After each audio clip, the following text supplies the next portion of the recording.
বিসমিল্লাহির রহমানির রহিম। আসসালামু আলাইকুম ভিউয়ার্স। মা আমার মা কিচেন অ্যান্ড ব্লগে আপনাদের সবাইকে স্বাগতম। চলে এলাম নতুন একটি দুর্দান্ত স্বাদের রেসিপি নিয়ে। ভিউয়ার্স, আজকে আপনাদের সাথে আমি শেয়ার করব খুবই সুন্দর একটি নাস্তার রেসিপি। দেখতে পাচ্ছেন কতটা ইয়ামি লাগছে এই নাস্তাটি। ফুলকো ফুলকো দারুণ সফট স্পঞ্জি একটি নাস্তার রেসিপি দেখতে আপনারা অবশ্যই ভিডিওটি একটি লাইক দিয়ে ভিডিওটি কন্টিনিউ করবেন। ইউনিক এই নাস্তাটি তৈরি করার জন্য প্রথমে মিক্সিং বলে আমি নিয়ে নিয়েছি হাফ কাপ পরিমাণে দুধ।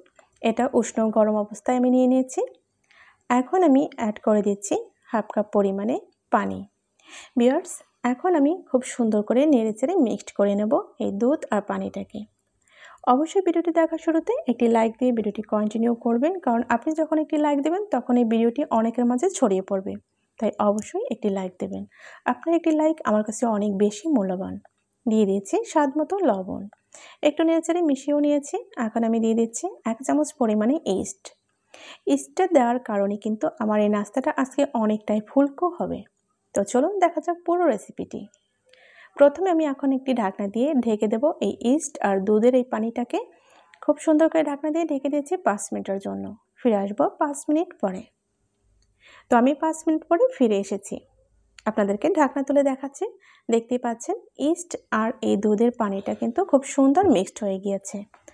এখন আমি একটি চামচ দিয়ে এটাকে নেড়েচেড়ে ভালো করে মিক্সড করে নেব।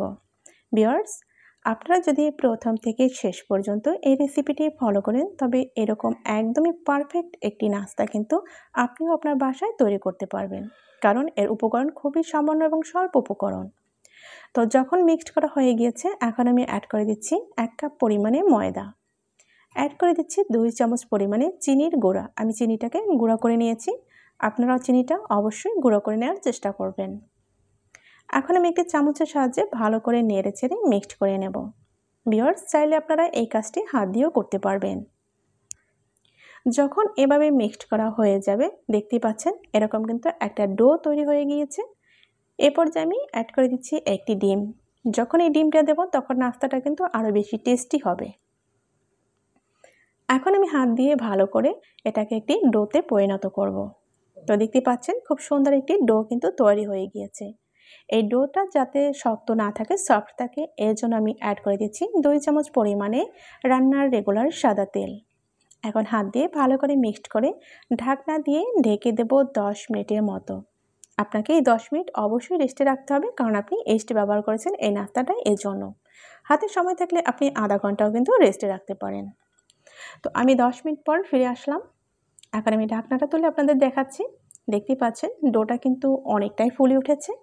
ভিউয়ার্স, ইস্ট দিলে কিন্তু ডোটা এরকমই ফুলে উঠবে। তো আমি হাত দিয়ে এখন ভালো করে মেখে মেখে এর বাতাসটা বের করে খুব সুন্দর একটি সফট স্পঞ্জি ডো তৈরি করে নেব। এখন এই যে দেখতে পাচ্ছেন একটি ডো তৈরি হয়ে গেছে। এই ডোটাকে আমি একটি বোটের উপর তুলে নেব। চলুন, এখন আমি এই ডোটাকে বোটের উপর তুলে নিয়েছি। এখন নাস্তাটা কিন্তু আমি তৈরি করে নেব। তো প্রথমে আমি এই সফট ডোটাকে আমি লম্বালম্বি একটি রোলের শেপ দিয়ে নেব। আপনারা অবশ্যই খেয়াল করে দেখবেন আমি নাস্তাটি ঠিক কীভাবে তৈরি করি। যদি আপনারা খুব সুন্দরভাবে এটাকে আপনারা ফলো করেন তবে আপনিও কিন্তু এরকম নাস্তা তৈরি করতে সক্ষম। যখন এই রোলটা তৈরি করা হয়ে যাবে তখন একটি চাকু দিয়ে খুব সুন্দর করে কিন্তু এই যে নাস্তাগুলো আমি কেটে নিচ্ছি। দেখতে পাচ্ছেন আমি কিন্তু সমানভাবে কেটে নিচ্ছি। আপনারাও কিন্তু একদমই সমানভাবে কেটে নেবেন। দেখতে পাচ্ছেন এখানে আমার অনেকগুলো নাস্তা রেডি হয়ে গিয়েছে। ভিউয়ার্স, অবশ্যই আপনারা খেয়াল করলে দেখতে পাবেন কতটুকু মোটা সাইজের আমি কেটে নিয়েছি।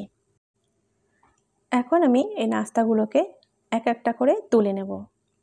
দেখতে পাচ্ছেন আমি কিন্তু নাস্তাগুলো তুলে নিয়েছি। তো চলুন এগুলো ভাজা যাক। তো এগুলো ভাজার জন্য প্রথমে আমি চুলায় একটি প্যান বসিয়ে দিয়েছি। এখন আমি দিয়ে দিচ্ছি পর্যাপ্ত পরিমাণে রান্নার রেগুলার সয়াবিন তেল। এটাকে আমি একটু উষ্ণ গরম করব, তারপরে কিন্তু এই নাস্তাগুলো একে একে আমি দিয়ে দেব। তেলটা যখন উষ্ণ গরম হয়েছে তখন আমি একটি চামচের সাহায্যে এই একে একে নাস্তাগুলো আমি সব তেলের মধ্যে দিয়ে দিয়েছি। যখন নাস্তাগুলো আমার সব দেওয়া হয়ে গেছে, ঠিক ওই পর্যায়ে আমি চামচ দিয়ে খুব সুন্দর করে নাস্তার উপর দিকে তেল ছড়িয়ে দিচ্ছি। এতে করে কিন্তু নাস্তাটা ফুলতে খুব সুবিধা হবে এবং কিন্তু উপরটাও খুব সুন্দর একটা কালার চলে আসবে। তো যখন আপনি এই নাস্তাগুলো ভাজবেন চুলার আঁচটা কিন্তু নরমাল রাখবেন। দেখতেই পাচ্ছেন খুব সুন্দর একটা কালার আসতে কিন্তু শুরু করেছে, নাস্তাগুলোও অনেকটা ফুলে উঠেছে। তো আমি কিন্তু এখন এই নাস্তাগুলোকে উল্টে পাল্টে ভেজে নেব ঠিক 4 থেকে 5 মিনিটের মতো।